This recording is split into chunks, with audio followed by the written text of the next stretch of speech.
Halo sahabatku. Selamat datang kembali di channel kesayangan kita, Cerita Momo. Apa kabar sahabat-sahabatku semua hari ini? Semoga kalian dimanapun berada selalu dalam keadaan sehat, bahagia, dan dilimpahkan rezeki oleh Yang Maha Kuasa. Ya. Amin. Seperti biasa, sebelum kita menyelami kisah yang dijamin akan mengaduk-aduk emosi dan bikin kita gregetan maksimal, aku mau ajak kalian dulu. Pastikan tombol like di bawah sudah kalian tekan sebagai dukungan untuk channel ini. Bagi yang mungkin baru pertama kali mampir, selamat datang. Jangan lupa tekan tombol subscribe dan nyalakan juga lonceng notifikasinya, supaya kalian gak akan ketinggalan cerita-cerita terbaru yang paling seru dari Cerita Momo. Dan yang paling penting, aku mau kenal lebih dekat sama kalian. Yuk, langsung absen di kolom komentar.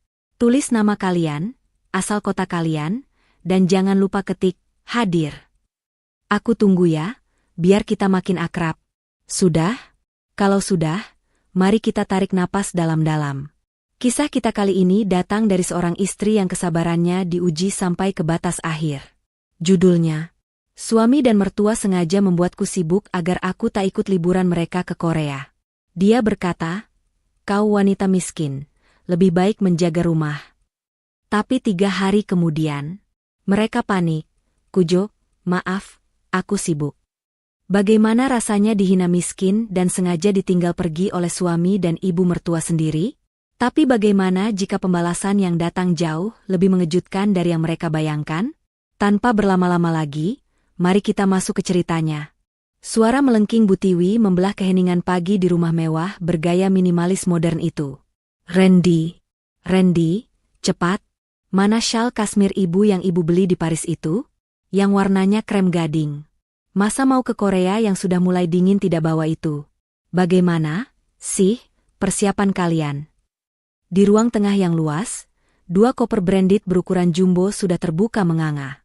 Randy, sang suami, yang sudah tampak rapi dengan kemeja flanel mahal dan celana jeans desainer, terlihat sedikit panik. Dia membongkar isi tas kabinnya dengan gusar. "Sebentar, Bu. Tadi Randy yang masukkan sendiri. Harusnya ada."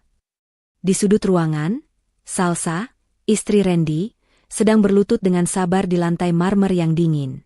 Tangannya dengan telaten memasukkan strip-strip obat dan botol vitamin ke dalam tas kecil khusus. Dia hanya mengenakan daster katun sederhana bermotif bunga kecil, rambutnya diikat asal. Pemandangan yang sangat kontras dengan kemewahan di sekelilingnya. "Ini, Bu, obat lambung, obat pusing, dan vitamin untuk cuaca dingin, semua sudah Salsa siapkan di tas kecil ini.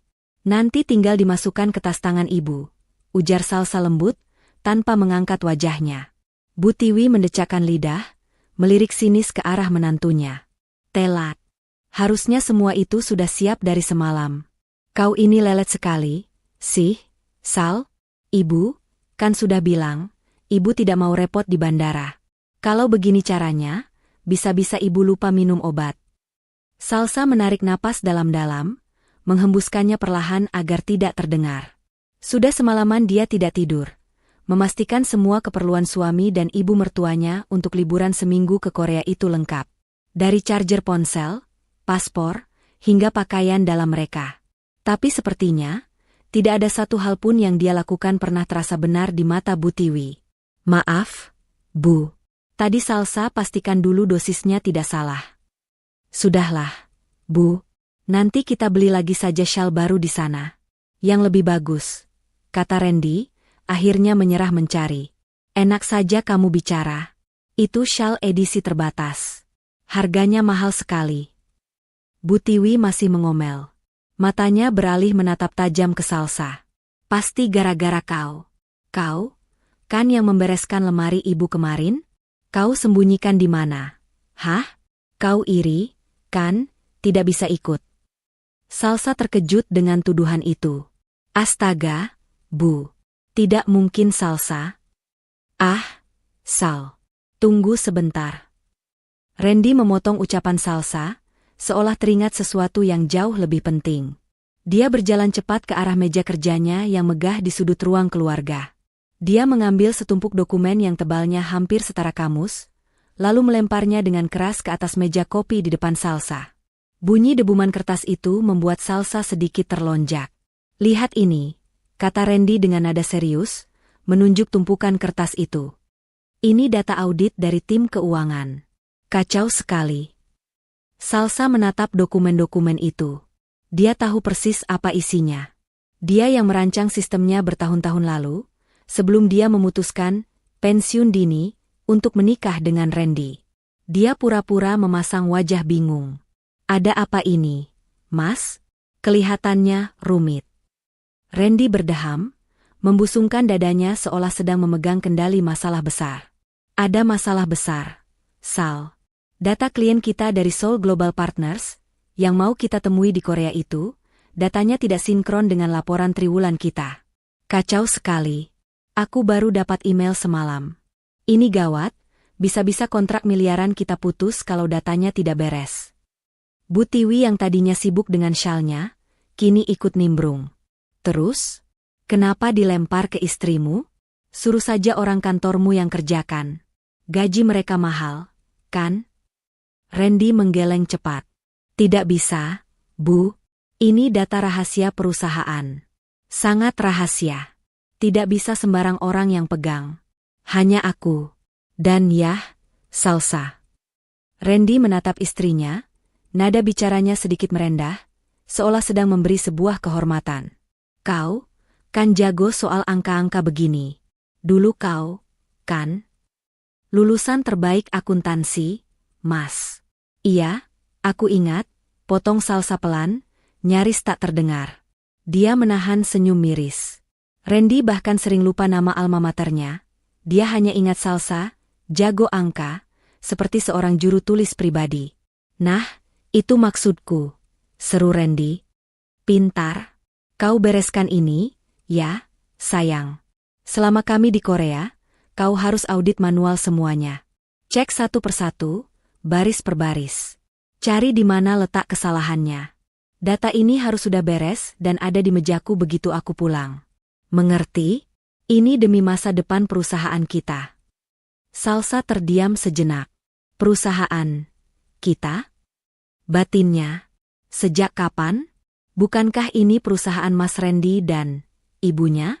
Salsa akhirnya mengangkat wajahnya, memasang ekspresi kecewa yang sudah sangat sering ia latih. Jadi, aku tidak jadi ikut. Mas? Bukankah Mas Randy bilang, ini liburan keluarga? Sekalian Mas mau mengenalkan aku secara resmi ke Tuan Kim sebagai istri Mas? Randy tampak salah tingkah. Dia melirik cemas ke arah ibunya.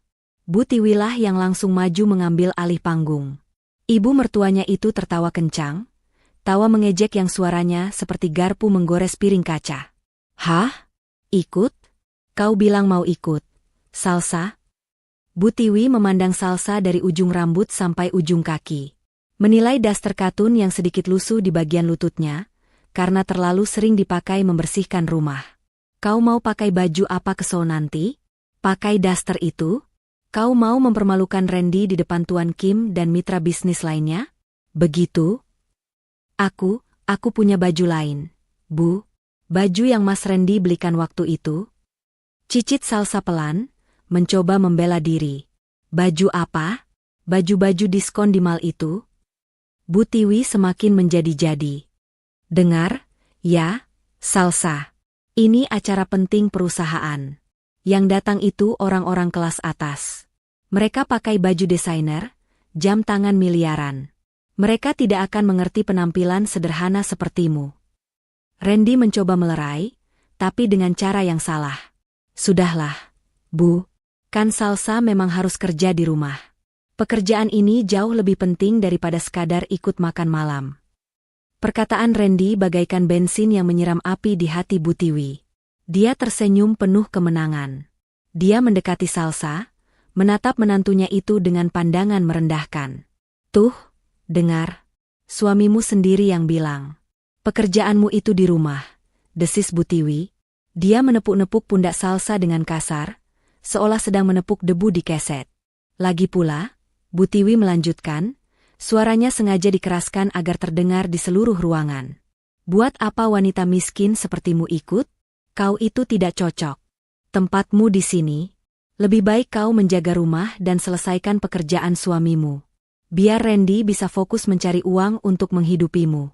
Paham kau? Kata-kata wanita miskin itu terdengar begitu tajam dan menghina. Randy hanya diam, pura-pura sibuk mengecek ponselnya, tidak berani membela istrinya barang sedikit pun. Sudah, Sal. Ini demi kebaikan kita. Cepat bereskan koper kami. Taksi bandara sebentar lagi datang. Salsa tidak menjawab. Dia hanya diam, terpaku di tempatnya. Perlahan, Salsa menundukkan kepalanya. Bahunya terlihat sedikit bergetar, seolah sedang menahan tangis yang hebat. Bu Tiwi tersenyum puas. Dia mengira telah berhasil mematahkan semangat dan harga diri menantunya sekali lagi. Salsa memang menunduk. Tangannya terkepal erat di balik lipatan dasternya, hingga buku-buku jarinya memutih. Dia menunduk, bukan untuk menyembunyikan air mata. Dia menunduk untuk menyembunyikan kilatan tajam yang menyala di matanya. Kilatan mata seorang ratu yang sedang mengamati pion-pionnya bergerak masuk ke dalam perangkap. Selesaikan pekerjaan suamiku? Tentu saja, batin Salsa, dingin. Akan kuselesaikan, sampai ke akar-akarnya. Taksi mewah berwarna hitam metalik itu akhirnya berhenti tepat di depan lobi utama rumah mereka. Sopir bergegas turun, membuka bagasi, siap memasukkan koper-koper mahal itu. Salsa, dengan wajah yang masih tertunduk, mendorong koper Randy dan Bu Tiwi melintasi teras. Dia sengaja bergerak sedikit lebih lambat, membiarkan suami dan ibu mertuanya berjalan angkuh mendahuluinya. Sudah. Jangan pasang muka melas begitu di depan sopir. Bentak Bu Tiwi pelan, namun tajam, saat dia melewati Salsa tanpa menoleh. Kau itu harusnya bersyukur Randy masih mau menampungmu di rumah sebesar ini. Jaga rumah ini baik-baik selagi kami pergi. Jangan sampai ada debu sedikit pun. Randy berhenti sejenak di depan pintu mobil. Dia menatap Salsa, lebih seperti seorang atasan menatap bawahan yang baru saja diberi tugas berat. Jaga rumah baik-baik, Sal. Dan ingat, audit itu. Pekerjaan itu sangat penting. Jangan sampai aku kecewa. Randy menepuk-nepuk pipi Salsa, bukan dengan sayang, tapi dengan tepukan meremehkan. Kalau kau beres kerjanya, nanti Mas belikan oleh-oleh gantungan kunci pagoda. Kau pasti suka, kan? Salsa hanya bisa menelan ludah. Hatinya terasa perih. Gantungan kunci. Begitulah Randy menilai kerja kerasnya selama berhari-hari nanti. Dia memaksakan seulas senyum tipis dan mengangguk pelan. Hati-hati di jalan, Mas. Bu.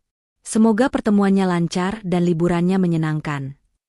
Dia mengulurkan tangan, mencoba meraih tangan Randy untuk bersalaman, sebuah ritual istri yang mengantar suaminya.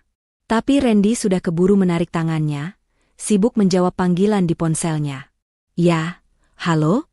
Tentu, kita sudah di jalan ke bandara. Siap untuk kontrak besar. Randy masuk ke mobil sambil tertawa pongah. Sama sekali tidak memedulikan tangan istrinya yang menggantung canggung di udara. Bu Tiwi masuk menyusul, membanting pintu mobil cukup keras. Salsa berdiri mematung di teras, memandangi mobil itu melaju perlahan meninggalkan halaman rumah.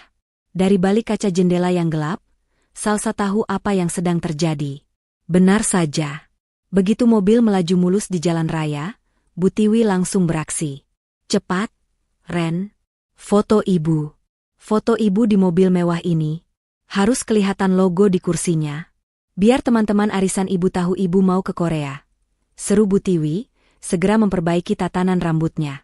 Randy, sambil terkekeh, menurutinya. Siap, Bu. 1, 2, 3. Bagus. Bu Tiwi memeriksa hasil foto di ponsel Randy. Sekarang unggah. Tulis begini, Otu Korea. Menikmati hasil kerja keras anak kesayangan. Yang di rumah jangan iri ya. Jaga rumah yang bersih. Pakai emoji tertawa yang banyak. Siap, Ratu Tiwi, canda Randy. Mereka berdua tertawa terbahak-bahak, membayangkan wajah melas Salsa yang tertinggal di rumah, dikubur tumpukan dokumen audit. Di rumah, Salsa masih berdiri di teras.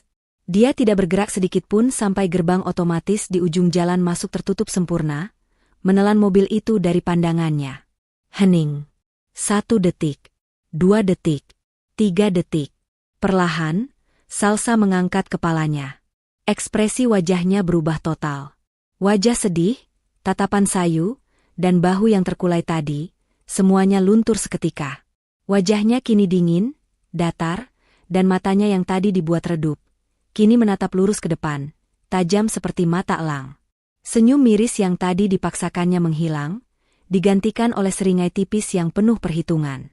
Dia berbalik, berjalan kembali masuk ke dalam rumah. Langkahnya tidak lagi diseret pelan. Dia melangkah tegap dan pasti di atas lantai marmer. Dia berhenti di depan meja kopi, menatap tumpukan dokumen tebal yang dilemparkan Randy tadi. Dokumen yang katanya sangat rahasia dan penting. Salsa tersenyum sinis. Dia mengangkat tumpukan kertas itu. Dia bahkan tidak perlu membukanya. Dia tahu persis data fiktif, apa yang sengaja dibuat Randy untuk menyibukkannya selama seminggu. Salsa membawa tumpukan dokumen itu, bukan ke meja kerja, tapi ke dapur. Dia berjalan lurus ke arah tempat sampah besar di sudut ruangan, dan tanpa keraguan sedikitpun, dia menjatuhkan seluruh tumpukan kertas itu ke dalamnya. Bunyi kertas-kertas yang masuk ke tempat sampah terdengar memuaskan. Audit, desis Salsa pelan. Suaranya terdengar berbeda, lebih berat dan penuh keyakinan. Audit yang sesungguhnya baru akan dimulai. Salsa tidak membuang waktu sedetik pun. Dia melangkah ke arah rak bumbu, menggeser sebuah toples gula, dan menekan tombol tersembunyi di baliknya. Sebuah laci kecil di bawah konter terbuka. Di dalamnya, tergeletak sebuah ponsel flagship keluaran terbaru. Sangat berbeda dengan ponsel lamanya yang layarnya sedikit retak yang biasa ia pakai di depan Randy dan Bu Tiwi. Ponsel itu menyala begitu disentuh sidik jarinya. Layar utamanya bukan foto pernikahan, melainkan data pergerakan saham. Dia menekan satu nomor panggil cepat. Pak Bahtiar, sapa Salsa. Suaranya kini berubah total. Tak ada lagi nada cicitan pelan atau keraguan. Suaranya tegas, berwibawa, dan penuh otoritas yang tak terbantahkan. Mereka sudah berangkat. Rencana A berjalan lancar. Terdengar suara pria yang sopan dan sangat hormat dari seberang telepon. Baik, Nona Salsa. Sesuai instruksi Anda, tim Seoul sudah siaga di terminal VVIP Incheon. Limosin penjemputan sudah menunggu. Bagus, kata Salsa, sambil berjalan cepat. Saya akan ke bandara sekarang. Pastikan lounge VVIP Garuda sudah diamankan. Saya tidak mau ada gangguan dari siapapun. Dan pastikan tim Jakarta mulai bergerak mengamankan aset begitu saya mendarat di Incheon. Semua siap dilaksanakan, Nona. Salsa menutup telepon. Dia tidak berjalan ke kamar tidur utama yang ia tempati bersama Randy. Dia melangkah lurus menuju ruang kerja almarhum ayahnya. Ruangan yang selama ini selalu dikunci, yang Randy dan Bu Tiwi anggap hanya berisi arsip tua berdebu yang tidak ada harganya. Salsa menempelkan ibu jarinya pada panel sensor sidik jari yang tersembunyi di balik sebuah lukisan pemandangan. Dinding rak buku di depannya bergeser pelan tanpa suara, memperlihatkan sebuah ruangan lain di baliknya. Sebuah walk-in kloset rahasia yang mewah. Isinya sangat kontras dengan daster katun yang sedang ia kenakan. Di dalamnya berderet rapi puluhan power suit dari desainer ternama, gaun-gaun malam elegan, deretan sepatu hak tinggi branded, dan brankas perhiasan. Di tengah ruangan, sebuah koper first class berbahan aluminium berwarna rose gold mewah sudah terbuka dan terisi rapi. Isinya adalah pakaian bisnis dan perlengkapan untuk rapat penting di Seoul. Salsa melepaskan ikatan rambutnya, membiarkan rambut panjangnya tergerai. Dia kemudian melepaskan daster katu lusuh itu dari tubuhnya, membiarkannya jatuh begitu saja ke lantai, seolah melepaskan identitas palsunya selama ini. 15 menit kemudian, pintu ruang kerja itu kembali terbuka. Sosok yang keluar bukanlah Salsa si istri penurut. Yang keluar adalah seorang wanita karir yang menakjubkan. Dia mengenakan blazer wool berwarna ivory gading yang pas di badan, celana bahan yang serasi, dan stiletto hitam mengkilap. Rambutnya disanggul modern dengan sangat rapi. Wajahnya dipoles riasan tipis namun berkelas, dan kacamata hitam besar menutupi separuh wajahnya, menambah kesan misterius dan berkuasa. Tepat saat itu, sebuah sedan mewah hitam legam berhenti di teras depan. Pak Bahtiar, seorang pria parubaya berpenampilan necis, turun dan membukakan pintu belakang dengan hormat. Semua siap, Nona Salsa, ujarnya sambil menunduk. Bagus. Jalankan mobilnya, perintah Salsa sambil masuk ke mobil. Perjalanan ke bandara terasa tenang. Salsa tidak melewati keramaian counter check-in yang tadi dilewati Randy dan Bu Tiwi. Dia berjalan santai melalui jalur VVIP First Class, di mana petugas bandara sudah menunggunya dan membungkuk hormat. Kini, Salsa duduk di private lounge eksklusif, menyesap teh chamomile hangat dengan sangat tenang. Dia membuka ponsel pintarnya dan melihat unggahan Bu Tiwi yang sudah mendapatkan puluhan komentar, "Selamat bersenang-senang," dari teman-teman arisannya. Salsa membaca ulang caption itu, "Yang di rumah jangan iri ya, jaga rumah yang bersih." Salsa tersenyum tipis. "Oh, tentu saja, Ibu," batin Salsa.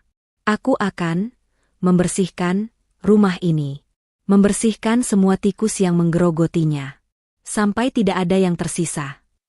Pengumuman panggilan boarding untuk penerbangan first class tujuan Seoul Incheon terdengar lembut di dalam lounge. Salsa berdiri, merapikan blazernya, dan berjalan menuju gerbang. "Saatnya bekerja," gumamnya. Perjalanan udara di kabin first class terasa hening dan mulus. Salsa sama sekali tidak tidur. Matanya menatap pemandangan awan di luar jendela dari ketinggian 30.000 kaki, namun pikirannya melayang jauh ke masa lalu. Semua ini dimulai 5 tahun lalu, saat ayahnya, almarhum Pak Anindya, masih hidup. Ayahnya adalah seorang visioner. Beliau membangun SAS Group dari nol. Nama SAS itu sendiri adalah inisial namanya, Salsa Anindya Sejahtera. Perusahaan itu adalah jiwanya, dan Salsa adalah pewaris tunggalnya. Namun, Pak Anindya adalah pria yang sangat berhati-hati. Beliau tahu dunia bisnis kejam, dan beliau tahu putrinya, meskipun brilian, memiliki hati yang terlalu lembut. Lalu datanglah Randy.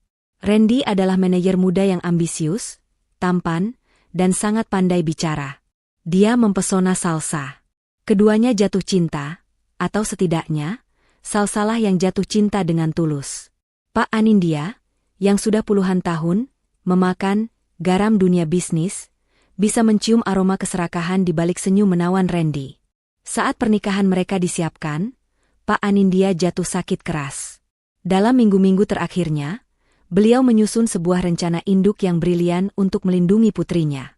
Randy mengira, setelah Pak Anindya wafat, dia akan otomatis mengendalikan perusahaan sebagai suami dari ahli waris tunggal. Inilah kesalahan fatal pertamanya. Pak Anindya memang menunjuk Randy sebagai CEO SAS Group. Sebuah posisi mentereng yang membuat Randy mabuk kepayang akan kekuasaan. Randy merasa telah memenangkan segalanya. Dia merasa mertuanya itu akhirnya mengakui kehebatannya. Tapi Randy tidak tahu satu hal penting. SAS Group yang dipimpin Randy hanyalah perusahaan operasional. Sebuah cangkang indah yang menjalankan bisnis sehari-hari. Sementara 90% saham dari holding company, perusahaan induk yang memiliki semua aset, properti, dan modal inti, diam-diam telah dipindahkan atas nama Salsa, di bawah perwalian Pak Bahtiar, pengacara kepercayaan keluarga Anindya. Randy, sang CEO hebat itu, hanyalah seorang CEO boneka. Gajinya besar, fasilitasnya mewah, tapi dia tidak punya kuasa apa-apa atas aset perusahaan. Dia tidak bisa menjual, membeli, atau meminjam uang tanpa persetujuan tertulis dari Dewan Wali, yang ketuanya adalah Salsa sendiri, yang identitasnya dirahasiakan di balik jaringan hukum Pak Bahtiar. Selama 4 tahun pernikahan mereka, Salsa membiarkan Randy bermain dengan mainannya. Awalnya, Salsa tulus berharap Randy akan berubah. Dia berharap cinta bisa melunakkan keserakahan suaminya. Salsa bahkan menikmati perannya di balik layar. Dia sengaja tampil sederhana, membiarkan dirinya diremehkan. Dialah yang membisikkan ide-ide strategi bisnis brilian kepada Randy saat mereka sarapan, ide yang Randy klaim sebagai miliknya di ruang rapat. Dialah yang menggunakan jaringannya, atas nama almarhum ayahnya, untuk membuka pintu koneksi-koneksi besar, koneksi yang Randy kira dia dapatkan karena karismanya. Randy mengira dia hebat. Randy mengira dia jenius yang memajukan perusahaan. Padahal, dia hanya boneka yang talinya dipegang erat oleh Salsa. Semuanya berubah 6 bulan lalu, ketika Bu Tiwi memutuskan untuk pindah tinggal bersama mereka. Kehadiran ibu mertuanya itu menguak sisi terburuk Randy. Hinaan, wanita miskin, tidak berpendidikan, tidak selevel, menjadi santapan harian Salsa. Randy, alih-alih membela istrinya, justru ikut menikmatinya. Dia merasa semakin superior. Dia mulai lupa siapa dirinya. Cinta Salsa mati perlahan-lahan. Puncaknya adalah rencana liburan ke Korea ini. Salsa, melalui Pak Bahtiar, menemukan fakta bahwa Randy berencana menemui Tuan Kim dari Seoul Global Partners, SGP, bukan untuk perusahaan. Randy berencana membuat perusahaan cangkang baru di Korea, menggunakan nama SGP untuk menarik investor, dan perlahan-lahan mengalihkan dana dari SAS Group ke rekening pribadinya di Seoul. Dia berani mencoba mencuri dari istrinya sendiri. Saat itulah Salsa memutuskan, permainannya harus berakhir. Salsalah yang mengatur undangan bisnis palsu ini. Dia yang memastikan Randy dan Bu Tiwi mendapatkan tiket. Dia yang membocorkan data audit palsu itu kepada Randy, agar Randy punya alasan sempurna untuk meninggalkan Salsa di rumah. Semuanya berjalan sesuai rencana induk Salsa. Pemberitahuan dari kapten pilot bahwa mereka akan segera mendarat di Bandara Internasional Incheon, Seoul, menarik Salsa kembali dari lamunannya. Salsa mendarat dengan mulus. Sebagai penumpang first class, dia keluar lebih dulu. Dia tidak perlu berjalan jauh. Seorang petugas bandara sudah menunggunya di depan pintu pesawat, memegang papan bertuliskan, Miss Anindya. Salsa dibawa melewati jalur VVIP, di mana proses imigrasi dan pengambilan bagasi diurus oleh tim khusus. Hanya butuh 5 menit baginya untuk keluar dari bandara. Di lobi kedatangan VVIP yang sepi dan mewah, seorang wanita Korea berpenampilan profesional membungkuk dalam-dalam. Selamat datang di Seoul, Chairwoman Anindya. Saya Park Minjo, asisten Anda selama di sini. Limosin Anda sudah siap. Sementara itu, di Terminal 1 utama, penerbangan Randy dan Bu Tiwi mendarat. Mereka harus berdesakan keluar dari pesawat bersama ratusan penumpang lain.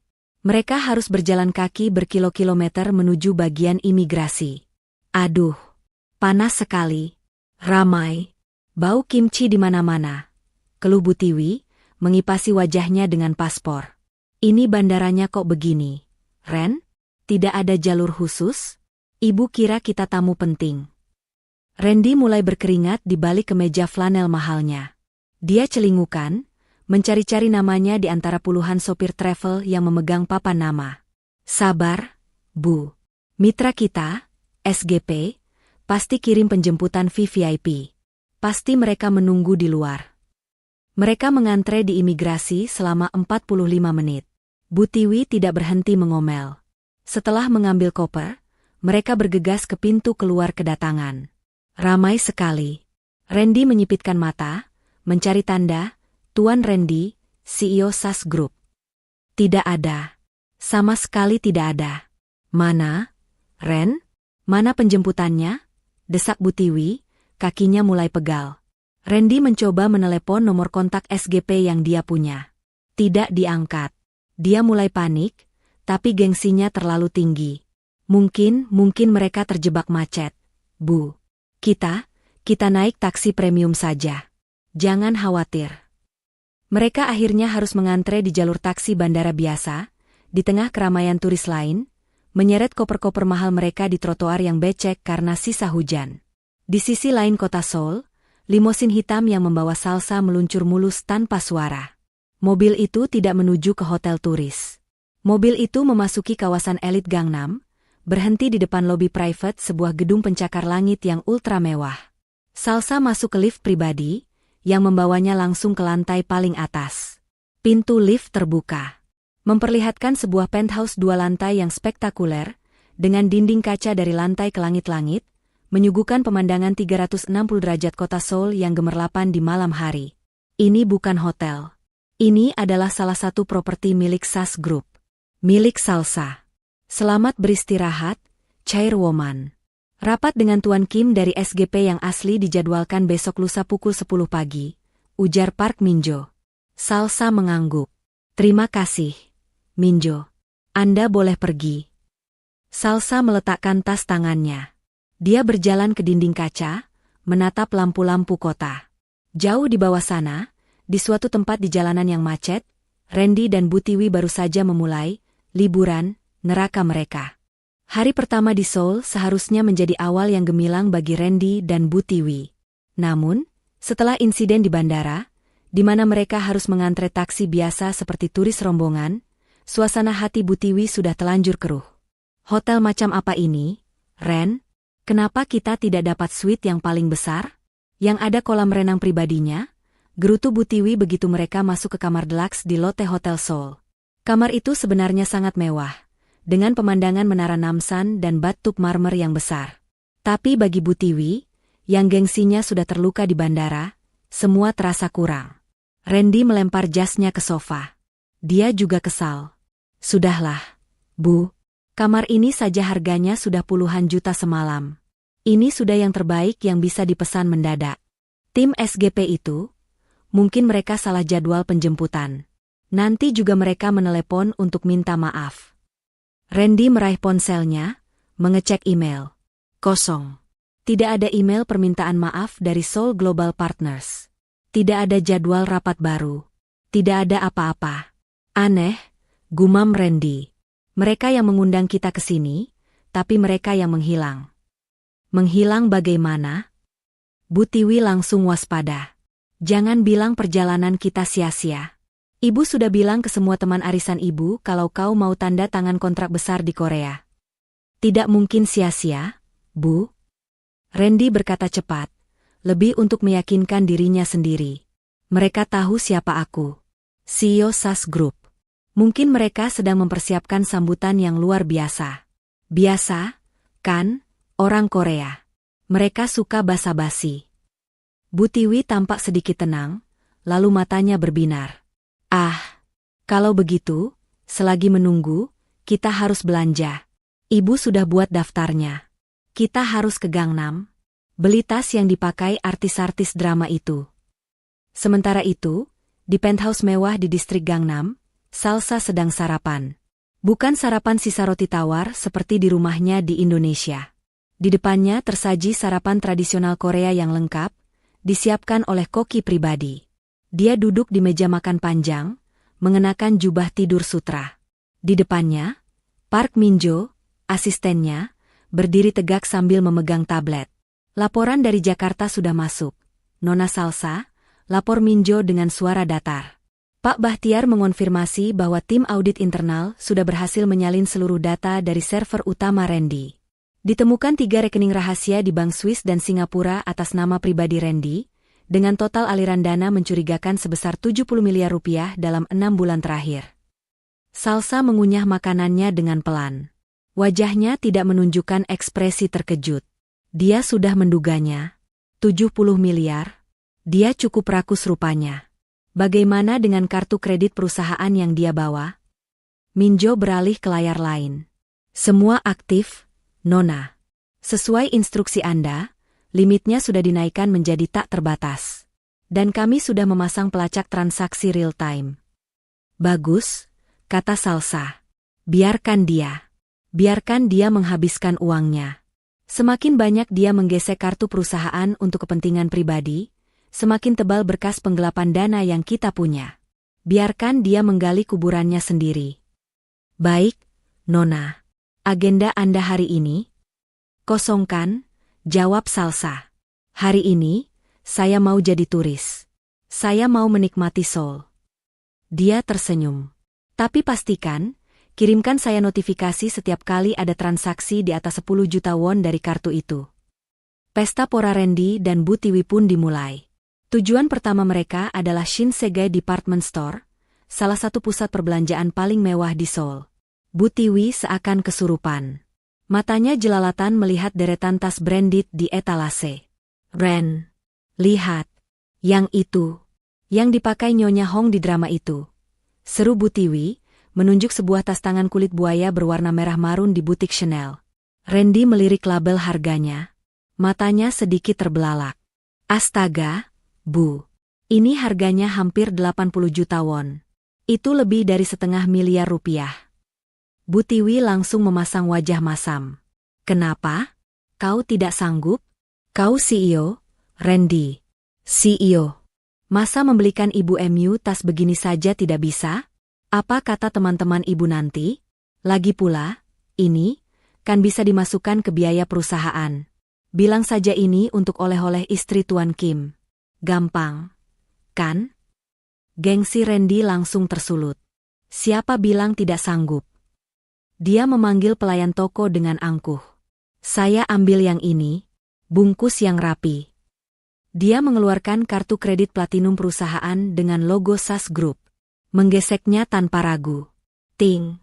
Ponsel Salsa yang ada di tas selempang kecilnya bergetar pelan. Dia sedang berjalan santai di area istana Gyeongbok, menikmati udara musim gugur yang sejuk, memakai mantel trench yang elegan. Dia melirik notifikasi di jam pintarnya. Transaksi, Chanel, KRW 80 000 000 disetujui. Salsa tersenyum tipis, lalu kembali fokus mengambil foto arsitektur istana yang indah. Kegilaan Bu Tiwi tidak berhenti di situ. Setelah Chanel, mereka pindah ke butik jam tangan mewah. Randy, jam tanganmu itu sudah kusam. Kau harus pakai yang lebih mentereng. Biar Tuan Kim itu segan melihatmu. 1 jam kemudian, Randy keluar dengan jam tangan Rolex baru di pergelangan tangannya. Ting. Transaksi, Rolex, KRW 110 000 000 disetujui. Salsa sedang duduk di kafe tradisional di Bukchon Hanok Village, menyesap teh omija hangat. Dia melihat notifikasi itu, lalu menyeruput tehnya lagi. Mereka melanjutkan pesta belanja itu sepanjang hari. Pakaian, sepatu, perhiasan. Bu Tiwi bahkan memaksa membeli 1 set alat masak berlapis berlian seharga puluhan juta won. Untuk di rumah baru kita nanti, Ren, setelah kau berhasil memindahkan semua aset Salsa ke namamu. Bisik Bu Tiwi, yang didengar Randy dengan senyum puas. Sore harinya, mereka kembali ke hotel. Kamar mereka penuh dengan kantong belanja berwarna-warni. Bu Tiwi langsung merebahkan diri di kasur, mengambil foto selfie dengan semua barang belanjaannya. Ini baru liburan. Hahaha. Rasakan, Salsa. Kau di rumah pasti sedang pusing menghitung angka, sementara kita di sini menghamburkan uang. Randy ikut tertawa. Tapi tawanya sedikit hambar. Dia kembali mengecek ponselnya. Masih kosong. Tidak ada email. Tidak ada telepon. Tidak ada pesan teks dari SGP. Perasaan tidak nyaman mulai merayap di hatinya. Kok aneh ya, Bu? Masa mereka tidak ada kabar sama sekali? Randy memutuskan untuk menelepon nomor kontak Tuan Kim yang dia dapatkan dari seorang perantara. Telepon berdering. 1 kali. 2 kali. Lalu, nomor yang Anda tuju tidak terdaftar. Jantung Randy berdebar sedikit lebih cepat. Tidak terdaftar? Bagaimana bisa? Bu Tiwi, yang sibuk mencoba mantel bulu barunya, mendengus. Ah, paling ganti nomor. Biasa itu orang sibuk. Sudahlah. Jangan panik begitu. Kau ini CEO, jangan cemen. Besok kita ke Myeongdong. Ibu mau borong skincare. Titik. Randy berusaha menenangkan dirinya. Benar. Mungkin ganti nomor. Tidak mungkin mereka menipuku. Aku ini CEO SAS Group. Tidak mungkin. Dia butuh sesuatu untuk mengembalikan rasa superioritasnya. Dia butuh pengingat bahwa dia adalah sang pemegang kendali. Dia memutuskan menelepon Salsa di Indonesia. Dia ingin mendengar suara lelah istrinya. Di penthouse Gangnam, Salsa baru saja selesai mandi air hangat. Dia melihat nama, Mas Randy, muncul di layar ponsel lamanya. Dia tersenyum. Dia berdeham, mengatur suaranya agar terdengar sedikit serak dan lelah. Dia mengangkat telepon. Halo, Mas? Halo, Sal, bagaimana? Sudah beres auditnya? Tanya Randy, nadanya angkuh dan tidak sabar. Salsa sengaja menghela napas panjang. Aduh, Mas, belum. Ini datanya rumit sekali. Banyak yang tidak cocok. Aku pusing sekali membacanya. Sepertinya aku harus lembur sampai malam. Randy tertawa kecil. Dia menoleh ke Bu Tiwi dan mengacungkan jempolnya. Dia bilang masih sibuk, bisiknya, lalu kembali ke telepon. Ya sudah. Makanya kerjakan yang benar. Jangan malas. Aku di sini sibuk sekali, Sal, sibuk sekali rapat dengan Tuan Kim. Kau tahu sendiri, kan, orang penting seperti beliau itu sangat detail. Ini demi masa depan kita, bohong Randy dengan lancar. Iya, Mas. Semoga lancar rapatnya, jawab Salsa dengan suara dibuat-buat patuh. Tentu saja lancar. Sudah, ya, aku mau istirahat dulu. Capek sekali habis rapat seharian. Jangan ganggu. Randy menutup telepon. Dia merasa jauh lebih baik. Dia merasa kembali menjadi raja. Di Seoul, Salsa menatap layar ponselnya yang kini gelap. Sibuk rapat, katamu? Gumamnya pada keheningan penthouse yang mewah itu. Nikmati saja, karena besok lusa, kau akan bertemu langsung dengan tanda tangan kontrak yang sesungguhnya. Hari kedua di Seoul, Randy terbangun dengan perasaan gelisah yang menusuk. Sinar matahari pagi menembus tirai tebal kamar hotel mewah mereka, tapi Randy merasa suasana hatinya kelam. Dia segera menyambar ponselnya di meja nakas. Email. Kosong. Pesan WhatsApp. Kosong. Panggilan tak terjawab. Kosong. Kepanikan kecil mulai menjalar di dadanya. Seoul Global Partners, SGP, sama sekali tidak bisa dihubungi. Sejak mereka mendarat, tidak ada satupun kabar dari Tuan Kim, orang yang katanya sangat ingin bertemu dengannya. Ren, cepat bangun. Kau janji kita mau ke Myeongdong hari ini. Ibu mau borong skincare.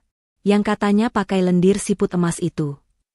Suara Bu Tiwi memecah keheningan, terdengar riang dari kamar mandi. Randy mengusap wajahnya dengan kasar. Sebentar, Bu. Ini aneh sekali. Mitra kita tidak ada kabar sama sekali.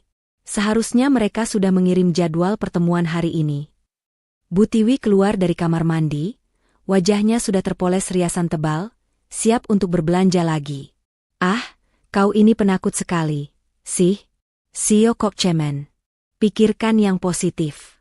Mungkin mereka sedang menyiapkan kejutan besar untukmu. Kontrak yang lebih besar. Sudah biasa itu di dunia bisnis. Kau, kan yang bilang sendiri. Randy mencoba mempercayai kata-kata ibunya. Mungkin ibu benar. Tapi hatinya tetap tidak tenang. Sudahlah. Ayo cepat. Kau pakai jam tangan barumu itu. Pakai jas yang paling mahal. Biar orang-orang Myeongdong tahu kita ini orang kaya. Perintah Bu Tiwi, sama sekali tidak peduli pada kegelisahan putranya. Randy terpaksa menuruti kemauan ibunya. Mereka menghabiskan separuh hari di Myeongdong. Bu Tiwi benar-benar kalap. Dia memborong puluhan kotak serum, krim, dan masker wajah. Randy menggesek kartu kredit perusahaan lagi dan lagi. Setiap kali mesin edisi berbunyi, disetujui, Randy merasa sedikit lega. Setidaknya uangnya masih ada. Tapi di sela-sela memegang kantong belanjaan ibunya, dia terus-menerus mengecek ponselnya. Tetap kosong. Di penthouse Gangnam, suasana jauh berbeda. Salsa sedang duduk di meja kerjanya yang menghadap jendela kaca raksasa. Dia tidak sedang berbelanja. Dia sedang memimpin rapat virtual lintas benua. Di layar besar di depannya, terpampang wajah serius Pak Bahtiar dari kantor Jakarta, dan beberapa orang lain dari tim hukumnya di Singapura dan Swiss. Nona Salsa, lapor Pak Bahtiar, suaranya tenang dan profesional. Laporan dari Jakarta.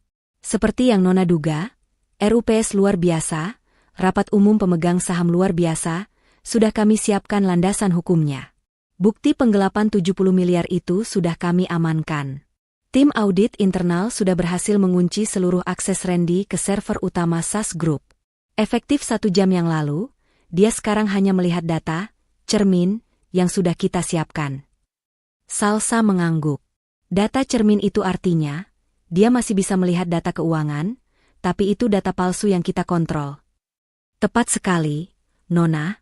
Dia tidak akan sadar bahwa di Jakarta, kita sedang mengambil alih semuanya. Dia tidak bisa lagi mengakses dana segar, tapi limit kartu kreditnya sengaja kita biarkan terbuka, untuk menjeratnya lebih dalam pada tindak pidana pencucian uang. Bagus, kata Salsa, matanya berkilat dingin. Bagaimana dengan Seoul Global Partners? Pak Bahtiar tersenyum tipis. Sesuai rencana, Nona. Seoul Global Partners, yang mengundangnya ke Korea itu adalah perusahaan cangkang yang kita dirikan 3 bulan lalu. Ini adalah inti dari jebakan Salsa. Terungkaplah segalanya. Randy, dalam keserakahannya, memang berencana membuat perusahaan baru di Korea untuk menyedot aset SAS Group. Salsa, yang sudah tahu rencana busuk itu, bergerak lebih dulu. Dia menciptakan Seoul Global Partners, palsu. Sebuah perusahaan fiktif yang terlihat begitu nyata.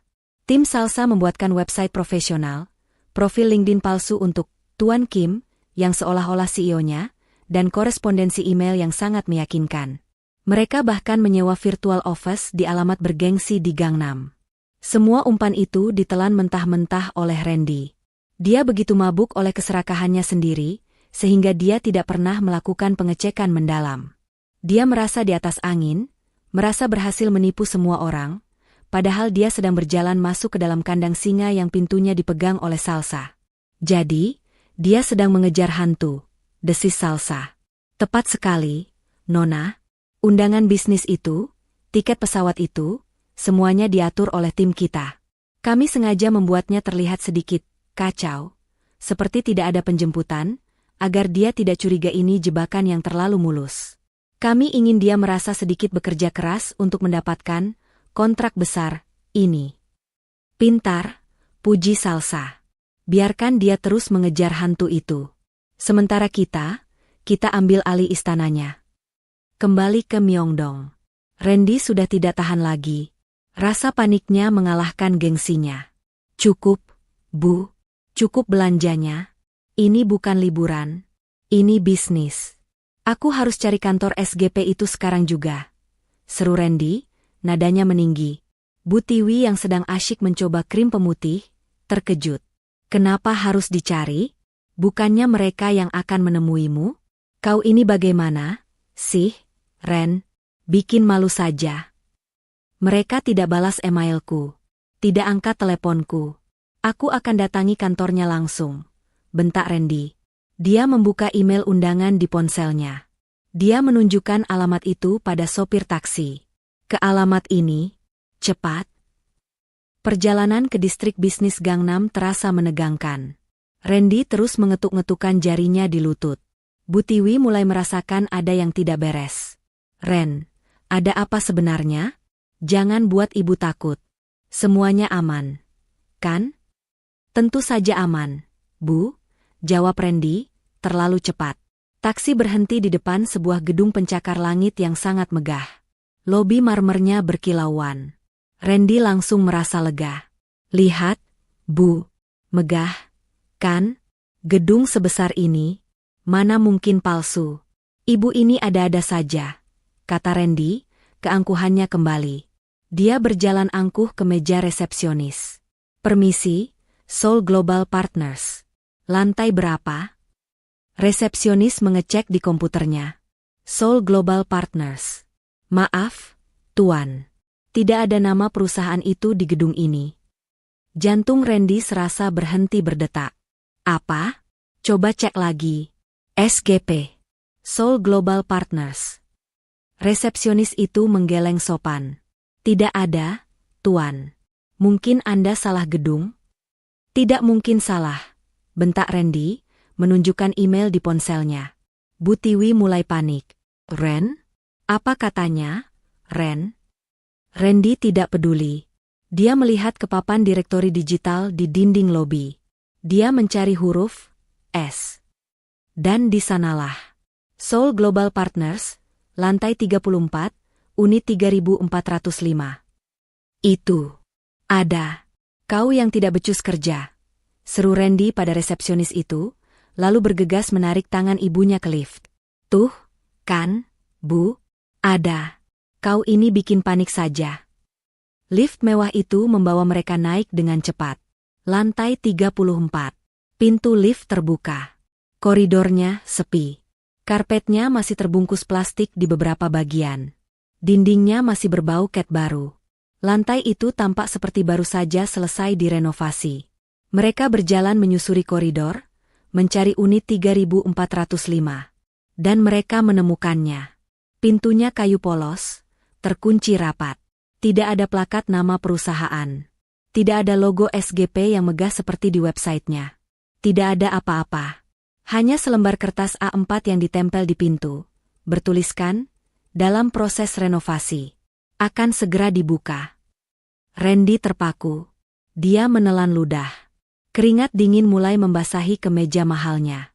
Mana? Ren? Kok begini? Suara Bu Tiwi mulai bergetar. Randy menggedor-gedor pintu itu dengan panik. Permisi. Halo. Tuan Kim. Ini saya, Randy dari SAS Group. Permisi. Tidak ada jawaban. Tiba-tiba, seorang pekerja konstruksi berhelm kuning, membawa tangga lipat, berjalan melewati mereka. Randy segera mencegatnya. Permisi. Kantor ini, SGP. Seoul Global Partners. Di mana mereka? Pekerja itu, seorang pria Korea Parubaya, menatap Randy dengan bingung. Dia menggelengkan kepala. SGP? Molayo, tidak tahu. Ini, kantor ini, kosong. Baru disewa minggu lalu. Masih kosong. Tidak ada orang. Renovasi. Wajah Randy pucat pasi seperti mayat. Dia mundur selangkah. 2 langkah. Ren. Panggil Bu Tiwi. Kosong. Gumam Randy. Ren, apa maksudnya ini, Ren? Bu Tiwi mulai histeris. Apa maksudnya kosong? Jangan bilang. Kau ditipu. Ren, kita jauh ke Korea hanya untuk ditipu? Dasar bodoh. Bagaimana bisa kau sebodoh ini? Teriakan Bu Tiwi menggema di koridor yang sepi itu. Randy tidak mendengarnya. Dia bersandar lemas ke dinding, ponselnya terlepas dari genggamannya dan jatuh ke lantai dengan bunyi yang memilukan. Di penthouse-nya, beberapa kilometer dari sana, Salsa menerima pesan di ponsel pintarnya. Pesan itu dari tim keamanan gedung yang sudah ia tempatkan di sana. Target sudah di lokasi. Target terlihat sangat panik. Misi selesai. Salsa tersenyum. Dia menekan tombol intercom di mejanya. Park Minjo, siapkan mobil. Besok pagi, saya ada rapat penting. Baik, Nona. Rapat dengan siapa? Dengan Tuan Kim, jawab Salsa. Tuan Kim yang asli. Malam itu, di kamar hotel mewah yang tiba-tiba terasa seperti penjara, suasana begitu mencekam hingga terasa sesak. Kemewahan di sekeliling mereka, kantong-kantong belanja branded, pemandangan kota Seoul, spray sutra, semua terasa seperti ejekan yang pahit. Randy Sutejo terduduk lemas di tepi tempat tidur. Tatapannya kosong, terpaku pada karpet tebal di bawah kakinya. Wajahnya yang biasa angkuh kini pucat pasi, basah oleh keringat dingin. Ponselnya yang jatuh di koridor tadi layarnya retak, menambah kesan kehancuran. Bu Tiwi, sebaliknya, tidak bisa diam. Dia mondar-mandir seperti singa betina yang terluka. Napasnya terengah-engah, bukan karena lelah, tapi karena amarah dan kepanikan yang luar biasa. Kau ditipu, Ren. Suara melengkingnya memecah keheningan. Bodoh, bodoh, anak tidak berguna. Berani-beraninya kau menyeret Ibu MU jauh-jauh ke sini hanya untuk dipermalukan. Kau bilang kau CEO hebat. Kau bilang kau jenius bisnis. Tapi kau ditipu mentah-mentah oleh kantor kosong. Bu Tiwi menyambar salah satu kantong belanjaan Chanel dan melemparkannya ke arah Randy. Buat apa semua ini? Hah? Buat apa tas puluhan juta ini kalau ternyata kita ditipu? Malu, Ren. Apa yang harus ibu katakan pada teman-teman arisan ibu nanti? Mereka semua menunggumu pulang bawa kontrak miliaran. Randy tersentak. Dia mengangkat kepalanya. Matanya merah. Diam, Bu. Diam, bentaknya, suaranya serak. Ini pasti hanya salah paham. Mungkin mereka pindah kantor. Iya. Mereka pindah kantor mendadak. Perantara itu pasti salah kasih alamat. Perantara mana? Sembur Bu Tiwi. Perantara yang juga tidak bisa kau hubungi. Begitu? Sudahlah, Ren. Akui saja. Kau gagal. Kau bodoh.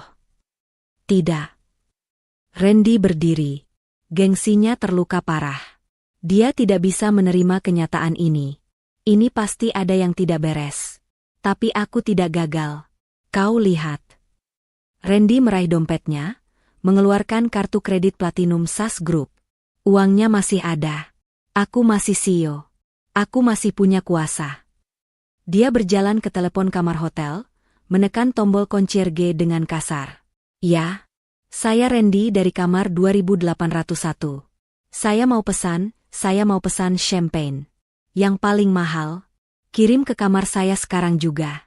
Dan siapkan mobil mewah, saya mau pergi makan malam. Dia membanting gagang telepon. Napasnya memburu. Dia menatap ibunya dengan tatapan menantang. Lihat, Bu. Semuanya baik-baik saja. Bu Tiwi menatapnya sinis. Kita lihat saja. Sementara itu, di pagi hari ketiga yang cerah, di distrik bisnis Yeowido, Salsa Anindya melangkah keluar dari limosin hitamnya.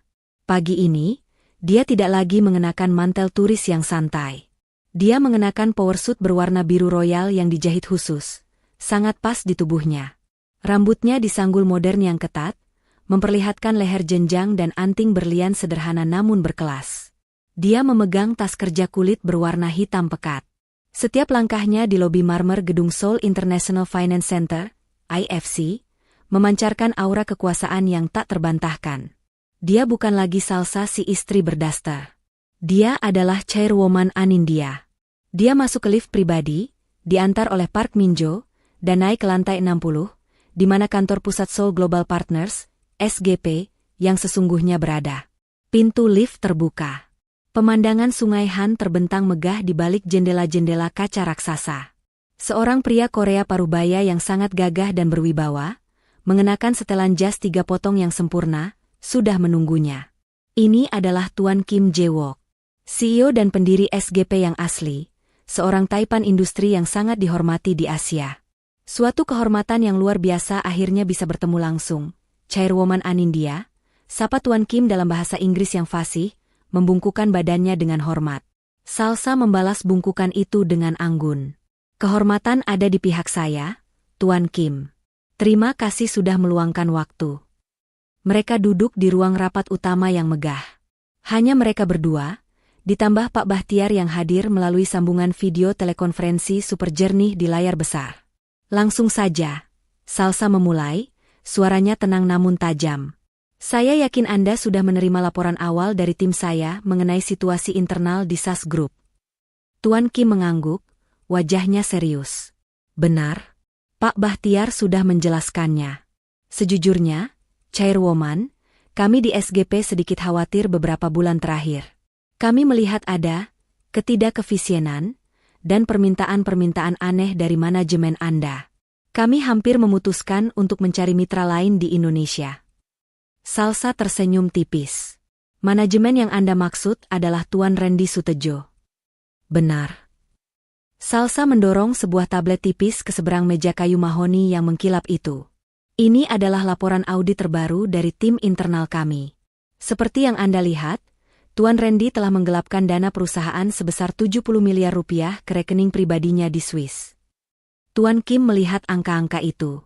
Alisnya terangkat, namun dia tidak tampak terkejut. Saya sudah menduganya. Gaya hidupnya terlalu flamboyan untuk seorang CEO profesional. Dan ini, lanjut Salsa, adalah rincian transaksi kartu kredit perusahaan yang dia gunakan atas nama SAS Group. Selama 2 hari terakhir, di sini, di kota Anda, Tuan Kim. Layar tablet itu kini menampilkan daftar panjang. Chanel, Rolex, Louis Vuitton, butik-butik mahal, restoran bintang 5. Totalnya mencapai ratusan juta rupiah, hanya dalam 48 jam. Wajah Tuan Kim mengeras. Ini tidak bisa diterima. Ini bukan cara kami berbisnis. Ini adalah pencurian. Tepat sekali, kata Salsa. Dan itulah mengapa saya terbang ke sini. Dia mengambil napas sejenak, menatap lurus ke mata Tuan Kim. Per hari ini, pukul 9 pagi waktu Jakarta, rapat umum pemegang saham luar biasa telah dilaksanakan. Pak Bahtiar di layar angkat bicara. Dan RUPS telah secara resmi menyetujui pemberhentian Tuan Randy Sutejo dari posisinya sebagai CEO SAS Group, efektif saat ini juga. Mata Tuan Kim membelalak sedikit, kali ini jelas terkesan. Cepat sekali. Luar biasa. Salsa melanjutkan. Saya, Salsa Anindya, sebagai pemilik 90% saham dan chairwoman Barusas Group, akan mengambil alih seluruh negosiasi kontrak kerja sama strategis ini secara pribadi. Saya datang untuk meyakinkan Anda bahwa era manajemen korup di SAS Group telah berakhir. Mulai hari ini, Anda berbisnis langsung dengan pemiliknya. Tuan Kim terdiam selama beberapa detik, menatap wanita muda di depannya yang memancarkan kepercayaan diri yang begitu kuat. Lalu, dia tersenyum lebar. Senyum tulus seorang pebisnis ulung yang menemukan mitra sepadan. Ini adalah kabar terbaik yang saya dengar sepanjang tahun ini, Chairwoman Anindya, kata Tuan Kim, mengulurkan tangannya ke seberang meja. Salsa menjabat tangan itu dengan erat. Kalau begitu, mari kita mulai membahas bisnis yang sesungguhnya. Mereka tenggelam dalam diskusi strategi, angka, dan proyeksi miliaran dolar selama 1 jam berikutnya. Salsa menguasai setiap detail. Dia tidak hanya jago angka, seperti kata Randy, dia adalah seorang ahli strategi yang brilian. Tuan Kim benar-benar terpesona. Kontrak ini disepakati, kata Tuan Kim akhirnya. SGP akan berinvestasi penuh. Salsa tersenyum. Terima kasih atas kepercayaan Anda. Setelah rapat selesai, Tuan Kim mengantar Salsa sampai ke lift pribadi. Saya dengar, suami Anda yang sudah tidak lagi menjabat itu juga ada di Seoul. Mencari SGP yang lain, tanya Tuan Kim, sedikit geli. Sebuah kesalahan administrasi yang memalukan, Tuan Kim, jawab Salsa diplomatis. Tapi saya jamin, dia akan segera mengurus masalahnya sendiri.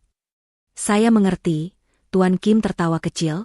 Nikmati sisa waktu Anda di Seoul, Chairwoman. Saat di dalam limosin yang melaju tenang, Salsa mengirim satu pesan singkat kepada Pak Bahtiar. Kontrak aman. Jalankan rencana B. Baik, Nona. Hari ketiga di Seoul baru saja berganti menjadi sore. Di kamar Hotel Lotte, Randy dan Bu Tiwi masih membeku di tempat mereka. Kehancuran dari penemuan kantor palsu itu masih menggantung berat di udara. Randy telah menghabiskan 2 jam terakhir mondar-mandir di kamar, mencoba menghubungi perantara misterius yang mengatur pertemuan itu. Nihil. Nomornya sudah tidak aktif. Sudah Ibu bilang. Kau ditipu. Raung Bu Tiwi untuk kesekian kalinya. Dia duduk di sofa, dikelilingi kantong-kantong belanjaan yang kini terlihat seperti tumpukan sampah mahal. Lalu sekarang bagaimana, Ren? Kita pulang. Kita pulang sekarang. Ibu malu. Pulang? Pulang bagaimana? Randy membentak, rasa takut membuatnya jadi lebih agresif. Kau pikir gampang? Aku harus selesaikan ini. Ini pasti ulah kompetitor. Mereka mau menjatuhkan namaku. Nama, kau masih peduli nama? Tentu saja, seru Randy, berpegang pada sisa-sisa harga dirinya. Aku masih CEO SAS Group. Mereka tidak bisa macam-macam denganku. Kau lihat saja. Pesanan campak neku pasti akan datang. Itu bukti aku masih berkuasa. Seolah menjawab ucapannya, bel pintu kamar berbunyi. Randy langsung membusungkan dada. Dia merapikan kemejanya yang lecek, berjalan angkuh, dan membuka pintu. Nah, kan? Apa Ibu Bei? Kata-katanya terhenti. Di depan pintu tidak berdiri seorang pelayan hotel membawa sebotol champagne di atas nampan perak. Yang berdiri adalah manajer operasional hotel, seorang pria Korea bernama Manajer Park, didampingi 2 petugas keamanan berbadan tegap.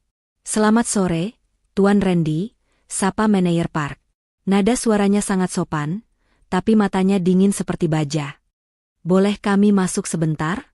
Ada hal penting yang harus kami bicarakan. Jantung Randy berdebar.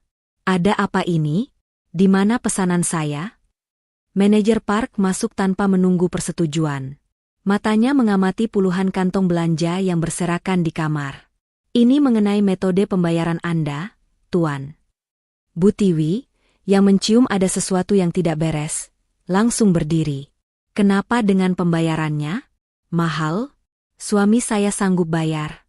Dia CEO. Manajer Park tersenyum tipis, senyum yang tidak mencapai matanya.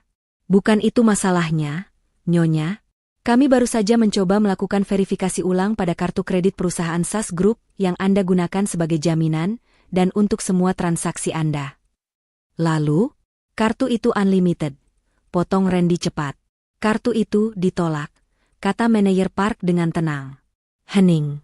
Bu Tiwi tertawa gugup. Ditolak?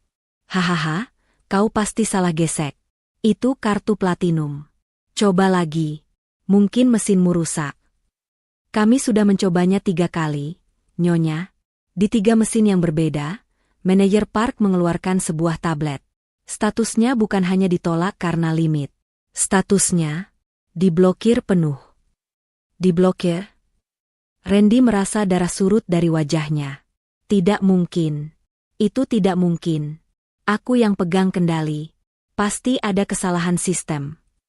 Dia merogoh sakunya, mengeluarkan dompet kulit mahalnya. Ini. Coba kartu debit pribadi saya. Cepat. Manajer Park mengambil kartu debit itu, memasukkannya ke mesin edisi portabel yang dibawanya. Dia menggesek. Menunggu. Beep. Lampu merah menyala. Maaf, Tuan. Saldo tidak mencukupi. Apa? Randy merebut kartu itu. Tidak mungkin. Aku baru transfer ke sana minggu lalu. Ren. Ada apa ini, Ren? Bu Tiwi mulai histeris. Dia merogoh tas tangannya, mengeluarkan kartu kredit emas miliknya. Ini. Pakai kartu ibu. Kartu tambahan dari Randy. Cepat. Manajer Park menggesek kartu Bu Tiwi. Hasilnya sama. Ditolak. Tidak. Randy mulai gemetar. Dia bersandar ke dinding. Manajer Park menatap mereka berdua dengan dingin. Wajah sopannya kini hilang, digantikan oleh tatapan seorang penagih utang profesional. Tuan Randy, Nyonya Tiwi, ini situasi yang sangat serius. Dia kembali menekan sesuatu di tabletnya. Kami baru saja mendapat email resmi dari kantor pusat SAS Group di Jakarta. Randy mengangkat kepalanya. Nah, dari kantorku. Mereka pasti menjelaskan kesalahannya. Email itu, lanjut manajer Park, matanya menatap tajam Randy, adalah pemberitahuan resmi yang dikirim ke semua mitra, termasuk hotel kami. Email itu menyatakan bahwa per hari ini, pukul 9 pagi waktu Jakarta, Tuan Randy Sutejo. Manajer Park sengaja menjeda kalimatnya. Telah diberhentikan dari posisinya sebagai CEO SAS Group. Jika sebelumnya Randy pucat, kini wajahnya membiru. Dia tidak bisa bernapas. Diberhentikan? Bu Tiwi menjerit begitu keras hingga suaranya pecah. Tidak mungkin. Bohong. Kau pasti bohong. Kami punya surat resminya, Nyonya. Lengkap dengan tanda tangan Dewan Direksi, kata manajer Park. Email itu juga menyatakan bahwa kartu kredit perusahaan yang Anda pegang telah dilaporkan ke pihak berwajib sebagai aset curian yang disalahgunakan oleh mantan karyawan. Mantan karyawan. Kata itu menghantam Randy seperti palu godam. Aset curian. Desis Bu Tiwi. Matanya membelalak ngeri. Dan email itu, manajer Park melanjutkan, tanpa memberi jeda, juga meminta kami untuk menagih seluruh biaya yang timbul langsung kepada Anda secara pribadi. Dia memutar layar tabletnya ke arah Randy dan Bu Tiwi. Total tagihan Anda selama 3 hari ini, termasuk kamar deluxe, semua transaksi belanja di Chanel, Rolex, dan butik lainnya yang Anda minta masukkan ke tagihan kamar, ditambah denda pemblokiran kartu, adalah sebesar 214 juta won. Angka itu setara dengan hampir 3 miliar rupiah. Bu Tiwi terhuyung. Dia jatuh terduduk di sofa. Kantong-kantong belanjaan yang tadi dia banggakan kini terasa seperti jerat di lehernya. 3 miliar? Ren? Bisik Bu Tiwi, suaranya bergetar hebat. Ren, bilang sesuatu, Ren. Bilang ini tidak benar. Randy tidak bisa berkata apa-apa. Kakinya lemas. Dunianya runtuh dalam hitungan detik. Sio. Jam tangan Rolex baru. Champagne mahal. Semuanya ilusi. Tuan Randy, kata manajer Park, suaranya kini sama sekali tidak ramah.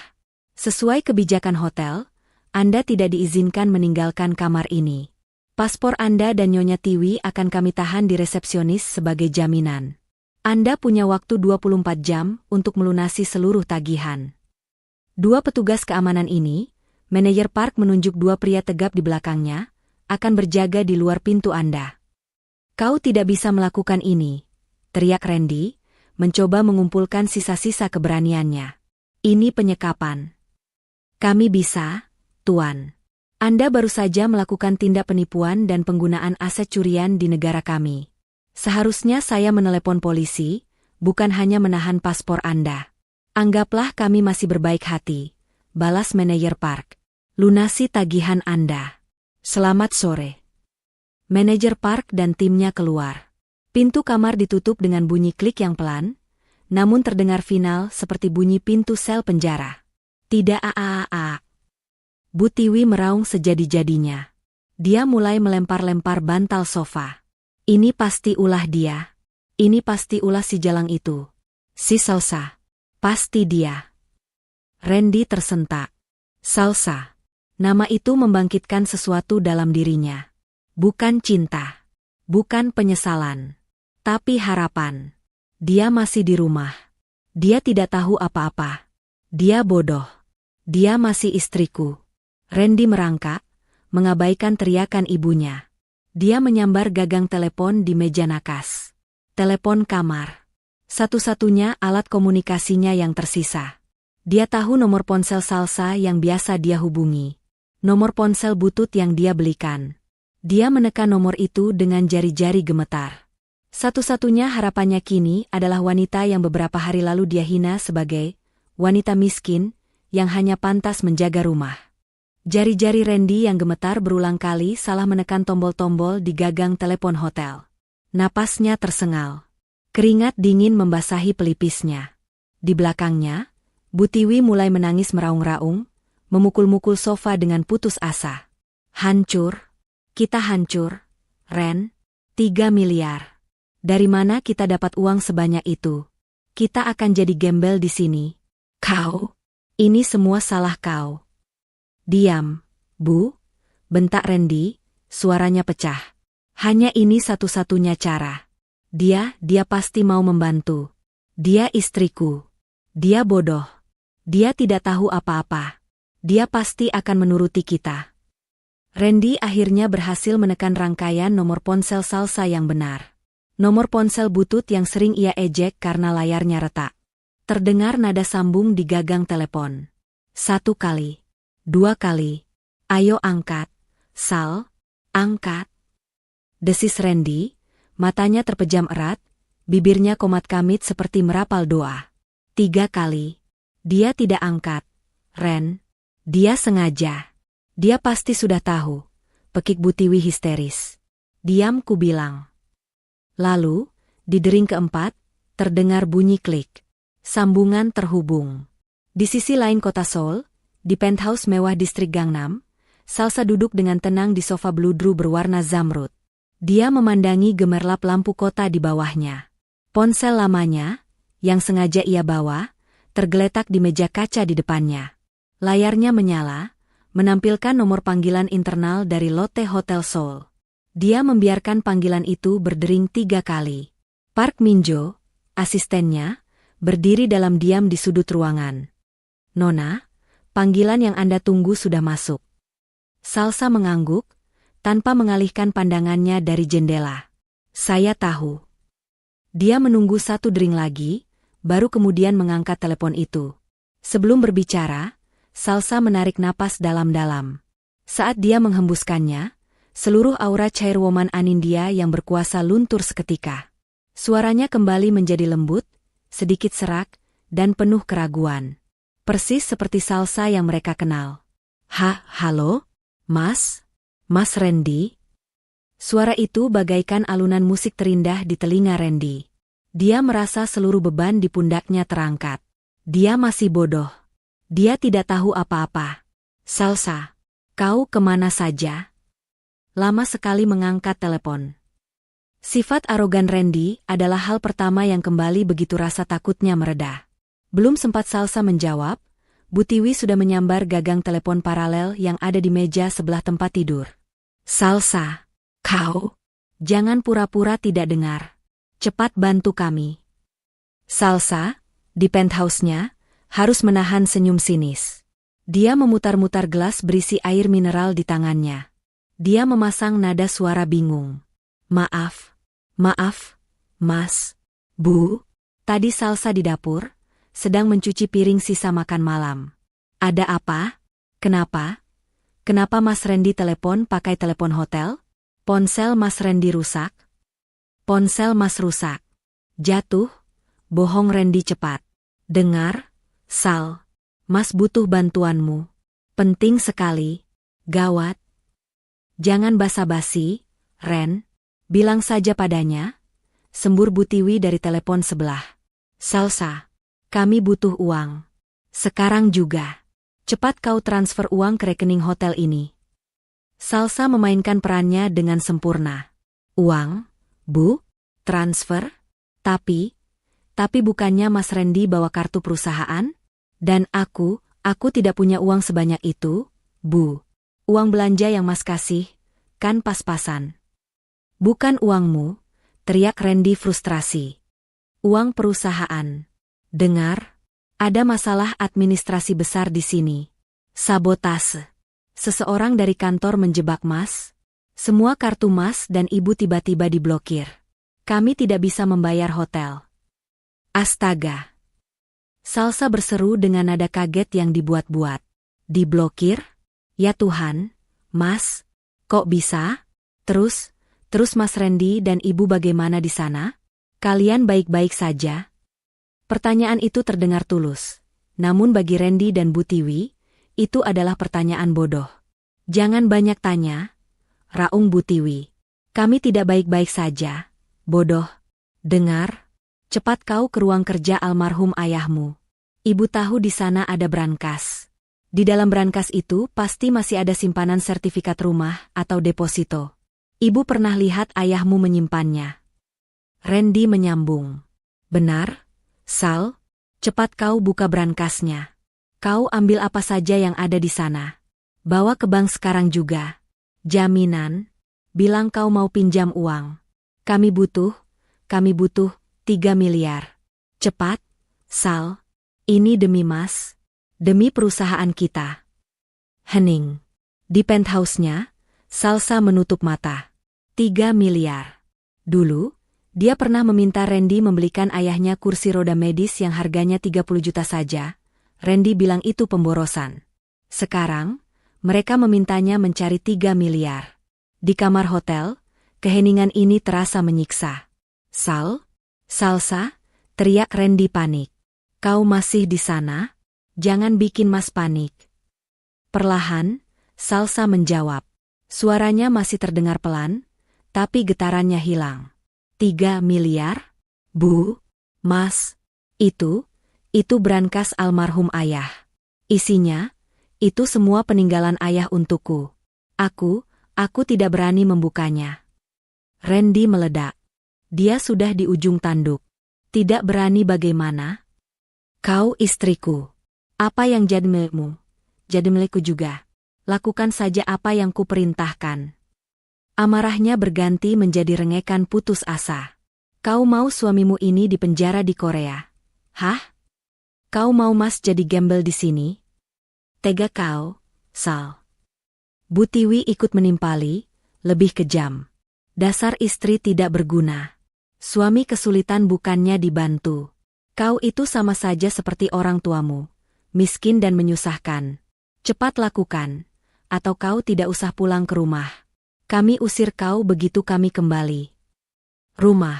Kata itu adalah pemicunya. Di penthouse Gangnam, Salsa Anindya berdiri.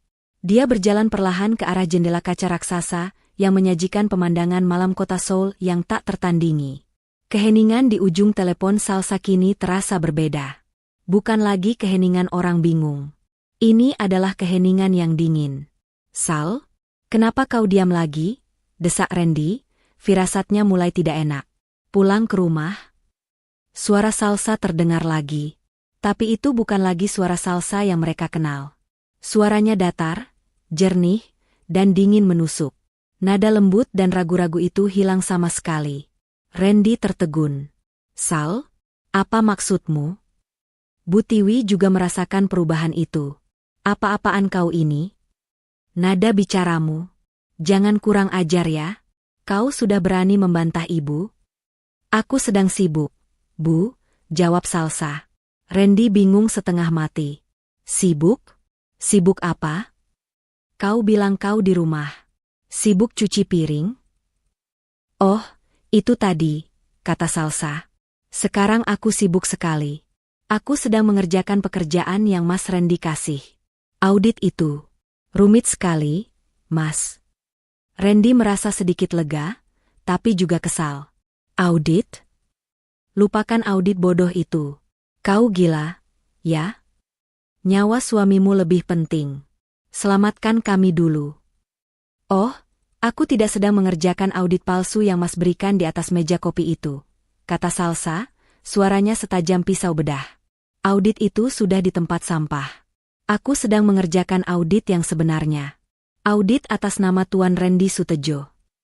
Gagang telepon itu terasa licin dan dingin di genggaman Randy Sutejo. Dia membeku di tempatnya. Kata-kata terakhir Salsa menggema di telinganya, menenggelamkan jeritan histeris ibunya yang kini terdiam kaget. Pemandangan Seoul malam ini indah sekali dari penthouseku di lantai 65. Jauh lebih indah daripada pemandangan dari kamar 2801 di Lotte Hotel. Benar, kan? Lantai 65, penthouse, kamar 2801, jantung Randy serasa diremas. Dia tahu nomor kamarnya. Dia tahu di mana mereka berada. Ini bukan gertakan. Ini bukan kebetulan. Ren. Suara Bu Tiwi bergetar hebat. Dia beralih ke gagang telepon paralel di sebelah tempat tidur. Apa maksudmu? Sal, jangan bercanda. Ini tidak lucu. Kau pasti bersekongkol dengan Pak Bahtiar. Kau di Jakarta. Kau hanya bercanda. Suara Salsa di seberang sana kini terdengar jernih, seolah dia berbicara melalui speakerphone yang mahal. Nada lembut dan takut-takut itu telah menguap seluruhnya, digantikan oleh otoritas dingin yang membuat bulu kuduk Randy berdiri. Apa aku terlihat sedang bercanda, Bu? Randy menelan ludah. Keringat sebesar biji jagung menetes dari pelipisnya. Kau di Seoul? Bisiknya, suaranya nyaris tak terdengar. Tentu saja, jawab Salsa ringan. Bagaimana lagi aku bisa menandatangani kontrak baru dengan Tuan Kim yang asli pagi tadi? Tuan Kim yang asli? Ulang Randy, otaknya berputar lambat, mencoba mencerna informasi yang mustahil ini. Iya, Mas Randy, lanjut Salsa. Tuan Kim Jae-wook, CEO Seoul Global Partners yang sesungguhnya. Bukan, Tuan Kim, dari perusahaan cangkang di lantai 34 yang kosong itu. Oh, aku minta maaf soal itu. Itu jebakanku. Jebakan? Kau tahu apa nama perusahaan kita, Mas? Perusahaan yang kau pimpin dengan begitu hebat selama ini. Randy tidak bisa menjawab. Mulutnya terkunci. SAS Group, kata Salsa, mengeja setiap katanya. Salsa. Anindya. Sejahtera. Itu namaku. Nama yang diberikan almarhum ayahku. Perusahaan itu milikku, Mas. 90% sahamnya atas namaku, melalui perwalian Pak Bahtiar. Tidak. Randy menggelengkan kepalanya, menyangkal kenyataan pahit itu. Tidak, Erupes, aku CEO. Kau CEO boneka, Randy, suara Salsa menusuk tanpa ampun. Karyawan bergaji tinggi. Kau kuizinkan bermain dengan mainanku selama kau masih bersikap baik. Tapi kau serakah. Kau mencoba mencuri dari istrimu sendiri. Kau dan ibu. Bu Tiwi, di telepon sebelah, akhirnya menemukan suaranya. Tapi itu bukan lagi teriakan. Itu adalah rintihan ngeri. Jadi barang-barang ini, Rolex, Chanel, tas ibu. Oh, itu. Salsa terdengar tersenyum. Anggap saja itu bonus dari saya. Hadiah perpisahan. Semua transaksi itu terekam sempurna. Bukti penggelapan dana dan penyalahgunaan aset perusahaan yang sangat kuat. Kalian pikir kalian sedang menghamburkan uangku? Salah. Kalian sedang mengumpulkan bukti untuk menjerat kalian sendiri. Terima kasih sudah mempermudah pekerjaan tim hukumku. Saat itulah, kenyataan menghantam Randy dan Bu Tiwi seperti kereta barang berkecepatan penuh. Semua kemewahan, semua kesombongan, semua hinaan, semuanya adalah bagian dari skenario besar yang dirancang oleh wanita yang mereka anggap bodoh dan miskin. Rasa takut yang murni dan absolut akhirnya menguasai Randy. Gengsi CEO-nya hancur berkeping-keping. Dia jatuh berlutut di lantai marmer hotel, masih memegang gagang telepon. Salsa, sayang. Randy mulai terisak. Suaranya berubah dari bentakan menjadi rengekan yang memuakan. Jangan begini, Sal. Ampun. Aku minta maaf. Sayang, aku hilaf. Ini semua ide ibu. Iya, ibu yang menghasutku. Aku cinta sama kamu, Sal. Sungguh. Jaga mulutmu, Ren. Bu Tiwi menjerit, tak terima disalahkan. Kau yang serakah. Kau yang mau menguasai semuanya. Diam, Bu. Kalian berdua sama saja. Suara Salsa menengahi, datar dan mematikan. Bu Tiwi buru-buru mengubah taktiknya. Dia menangis. Salsa, Nak, ampuni ibu, Nak. Ibu sudah tua, ibu salah bicara, ibu hanya ingin yang terbaik untuk Randy. Tolong kami, Nak, tolong bayar hotel ini saja. Ibu janji ibu akan sujud di kakimu begitu kita pulang. Tolong, Sal. Tangisan Bu Tiwi terdengar menyedihkan. Dulu, tangisan ini mungkin akan meluluhkan hati Salsa. Tapi hati itu kini sudah sekeras baja. Pulang? Tanya Salsa pelan. Pulang kemana, Bu? Ke rumahku? Rumah yang sertifikatnya atas nama almarhum ayahku, yang sudah dialihkan ke namaku. Bu Tiwi terdiam.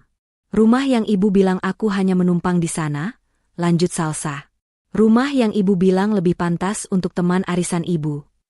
Randy merangkak, merebut gagang telepon dari ibunya. Salsa, cukup. Hentikan omong kosong ini. Kau tidak bisa melakukan ini. Kau istriku. Dalam hukum kau istriku. Teriaknya, mencoba satu-satunya kartu truf yang dia pikir masih dia miliki. Benar. Secara hukum, kau masih suamiku. Jawab Salsa. Dan secara hukum pula, seorang istri berhak mengajukan tuntutan pidana pada suaminya yang terbukti melakukan penggelapan dana, penipuan, dan pencucian uang. Oh, jangan lupakan juga tuntutan KDRT verbal yang ibu lakukan. Saksinya? Semua asisten rumah tangga yang selama ini kalian hina juga. Randy terpaku. Dia kalah. Di setiap lini. Dia tidak punya apa-apa lagi.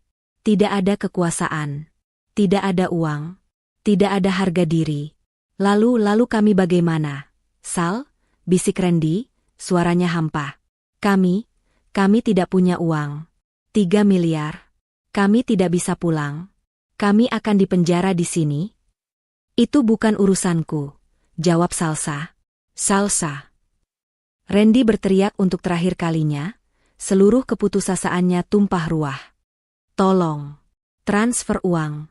Kau tidak dengar. Kami butuh uang. Cepat, berhenti bermain-main dan lakukan sesuatu. Dia kembali ke mode memerintah. Mode satu-satunya yang dia tahu. Di ujung sana, terdengar helaan napas pelan. Lalu Salsa menjawab. Suaranya kembali terdengar seperti Salsa yang dulu. Pelan, lembut, dan sedikit ragu. Oh, iya, uang ya, Mas. Aku lupa. Randy merasa ada secercah harapan. Iya, uang, Sal, uang. Transfer sekarang. Maaf. Maaf kenapa? Cepat. Aku sibuk. Klik. Sambungan telepon terputus. Randy Sutejo menatap gagang telepon di tangannya dengan tatapan kosong. Bunyi tut yang monoton dan stabil terdengar memekakan telinga di dalam kamar yang tiba-tiba menjadi sangat sunyi itu. Dia perlahan meletakkan gagang telepon itu kembali ke tempatnya. Ren, panggil Bu Tiwi, suaranya kecil dan penuh ketakutan. Dia menutupnya? Randy tidak menjawab. Dia hanya mengangguk pelan. Dia menutup teleponnya? Jeritan Bu Tiwi melengking tinggi, menembus kemewahan kamar hotel. Itu bukan lagi jeritan kemarahan. Itu adalah jeritan teror murni. Jeritan seseorang yang sadar bahwa dia sudah tamat. Ini semua gara-gara kau. Bu Tiwi melompat dari sofa seperti binatang buas yang terluka. Dia menyerang Randy. Dia memukul, mencakar, menjambak rambut anak laki-laki kesayangannya itu. Bodoh. Kau pikir kau hebat. Kau pikir kau bisa menipu semua orang. Kau hanya boneka. Boneka bodoh. Dan kau menyeret ibu MU ke neraka ini bersamamu. Anak sialan. Tidak berguna.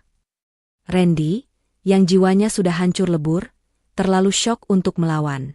Dia hanya meringkuk di lantai, menerima setiap pukulan dan cakaran ibunya.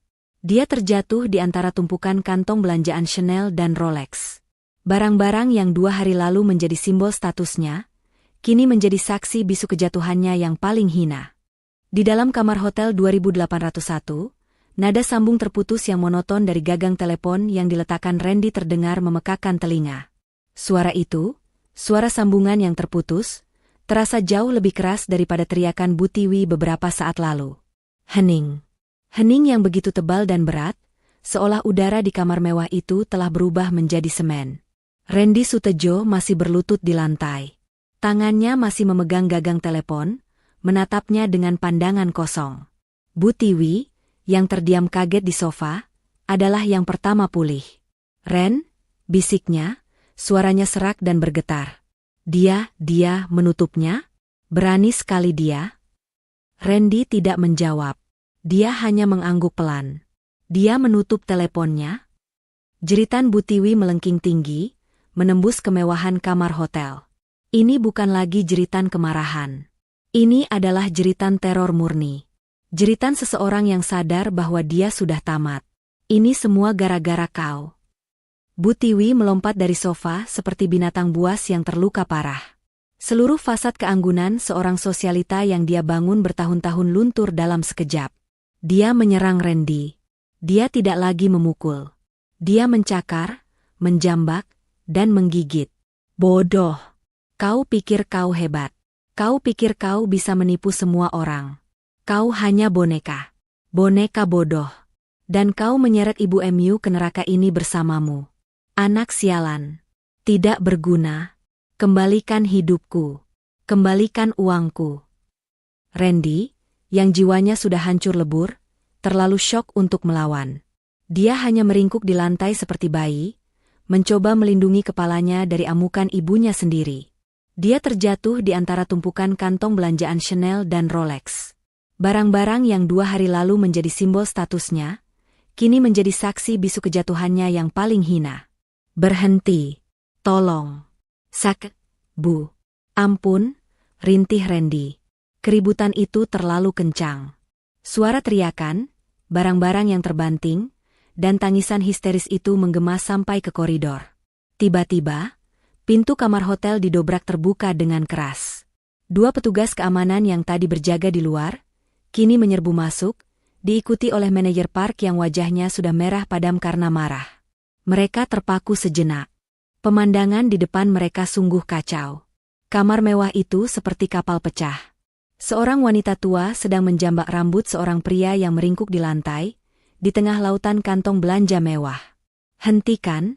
teriak salah satu petugas keamanan. Mereka menarik paksa Bu Tiwi yang meronta-ronta seperti orang gila. "Lepaskan. Aku nyonya besar. Lepaskan aku." Manajer park menatap Randy yang gemetaran di lantai, lalu menatap Bu Tiwi yang kini menangis meraung-raung. Wajahnya menunjukkan rasa jijik yang tak tertahankan. "Cukup," desis manajer park. "Waktu Anda 24 jam. Mulai dari sekarang. Jika dalam 24 jam tagihan 214 juta won itu tidak lunas, saya tidak akan ragu lagi menyerahkan Anda berdua ke kepolisian distrik Myeongdong atas tuduhan penipuan, pencurian aset, dan perusakan fasilitas hotel." Petugas keamanan itu melepaskan Bu Tiwi ke sofa. Manajer park memberi isyarat. Mereka mundur, menutup pintu kamar dengan keras. Mengunci mereka kembali dari luar. Kini, keheningan itu kembali. Jauh lebih menakutkan. Randy dan Bu Tiwi tidak lagi berkelahi. Mereka hanya duduk terpisah di ruangan yang hancur itu, terengah-engah. Mereka adalah dua orang asing yang terdampar di pulau terpencil, dikelilingi harta karun yang tidak ada nilainya. Tidak ada lagi yang bisa dihubungi. Tidak ada teman. Tidak ada kerabat. Semua, koneksi, Randy hanyalah koneksi palsu yang dibangun di atas uang salsa. Tiba-tiba, sebuah notifikasi muncul di layar ponsel Randy yang layarnya retak. Ponsel itu masih terhubung ke Wi-Fi hotel. Dengan tangan yang masih gemetar hebat, Randy meraih ponsel itu. Email itu datang dari alamat resmi SAS Group. Dikirim oleh Pak Bahtiar. Subjek, pengumuman resmi, CEO baru SAS Group. Jantung Randy berdebar begitu kencang hingga terasa sakit. Dia membuka email itu. Isinya adalah siaran pers internal yang dikirim ke seluruh karyawan dan mitra bisnis. Randy membacanya dengan napas tertahan. Kepada seluruh jajaran direksi, karyawan, dan mitra strategis SAS Group. Dengan ini diumumkan bahwa per hari ini, Tuan Randy Sutejo telah resmi diberhentikan dari jabatannya sebagai CEO SAS Group, menyusul ditemukannya bukti kuat atas tindak pidana penggelapan dana perusahaan dan penyalahgunaan wewenang. Mata Randy melompat ke paragraf berikutnya. Untuk memastikan keberlanjutan dan kemajuan perusahaan, rapat umum pemegang saham luar biasa telah secara aklamasi menunjuk dan mengesahkan. Randy mengira dia akan membaca nama Pak Bahtiar. Nona Salsa Anindya Sejahtera, sebagai CEO dan chairwoman baru SAS Group. Di bawah pengumuman itu, terlampir sebuah foto profil resmi. Randy dan Bu Tiwi menatap layar retak itu bersamaan. Wanita di foto itu bukan Salsa yang mereka kenal. Wanita di foto itu mengenakan blazer biru royal yang elegan. Rambutnya disanggul rapi, memperlihatkan tatapan mata yang tajam, dingin, dan penuh perhitungan. Senyumnya tipis, bukan senyum seorang istri penurut, tapi senyum seorang ratu yang memegang kendali penuh atas kerajaannya. Itu adalah wanita yang sama yang menandatangani kontrak miliaran dengan Tuan Kim pagi itu. Itu adalah Salsa. Itu adalah ratu mereka yang sesungguhnya. Saat itulah Randy dan Bu Tiwi akhirnya mengerti. Mereka tidak hanya kalah. Mereka telah dihancurkan. Mereka tidak pernah punya kesempatan sejak awal. Mereka hanyalah pion-pion bodoh dalam permainan catur yang dirancang oleh seorang Grandmaster yang selama ini mereka kira adalah bidak yang tidak berguna. Bu Tiwi tidak berteriak. Dia hanya tertawa. Tawa kering yang menakutkan, tawa orang yang sudah kehilangan akal sehatnya. Salsa, Anindya, Sejahtera, hahaha. Namanya, bodoh. Kita yang bodoh. Ren, kita yang bodoh. 24 jam kemudian. Di lounge VVIP First Class Bandara Internasional Incheon, Salsa duduk dengan tenang, menyesap espresso panas. Dia akan kembali ke Jakarta. Park Minjo, asistennya di Seoul, mendekat dengan hormat, membawa tablet. Laporan terakhir, Chairwoman, bisik Minjo. Waktu 24 jam mereka telah habis tepat 1 jam yang lalu. Manajer Park dari Lotte Hotel menelepon. Salsa mengangkat alisnya sedikit, menunggu. Mereka tidak bisa membayar, lanjut Minjo. Mereka mencoba menjual jam tangan dan tas-tas itu ke sesama tamu hotel, tapi tentu saja dihentikan oleh keamanan. Sesuai prosedur, pihak hotel telah menyerahkan mereka berdua ke kepolisian Seoul. Mereka ditahan. Salsa mengangguk pelan. Prosedur yang seharusnya. Mereka memohon, tambah Minjo sedikit ragu. Mereka berteriak-teriak di lobi. Meminta untuk berbicara dengan Anda 1 kali lagi. Mereka memohon ampun. Salsa terdiam sejenak, memandangi landasan pacu di luar jendela. Mereka bilang, lanjut Minjo, mereka akan melakukan apa saja. Mereka akan sujud. Mereka akan... Salsa mengangkat tangannya, menghentikan laporan Minjo. Dia meraih ponsel lamanya, ponsel butut yang layarnya retak itu. Ponsel yang Randy dan Bu Tiwi coba hubungi dalam keputusasaan mereka. Dengan tenang, Salsa menekan tombol daya, dan mematikan ponsel itu. Dia lalu mengambil ponsel pintarnya yang baru, ponsel seorang CEO. Nona, tanya Minjo. Salsa berdiri. Dia merapikan blazer katunnya yang nyaman namun mahal. Pengumuman boarding untuk penerbangannya ke Jakarta terdengar. Maaf, jawab Salsa, sebuah senyum tipis tersungging di bibirnya. Aku sibuk. Salsa berbalik, berjalan tegap menuju gerbang keberangkatan. Dia tidak menoleh ke belakang. Dia sibuk memulai hidup barunya, sebagai ratu di istana yang sesungguhnya telah ia bangun sendiri. Pesan moral. Penampilan bisa menipu. Jangan pernah meremehkan orang yang terlihat diam, lemah, dan penurut. Seringkali, orang yang paling sabar adalah perencana yang paling cerdas. Kesombongan dan keserakahan hanya akan membutakan mata, membuatmu jatuh ke dalam perangkap yang kau gali sendiri. Pada akhirnya, orang yang diremehkan itulah yang memegang semua kendali.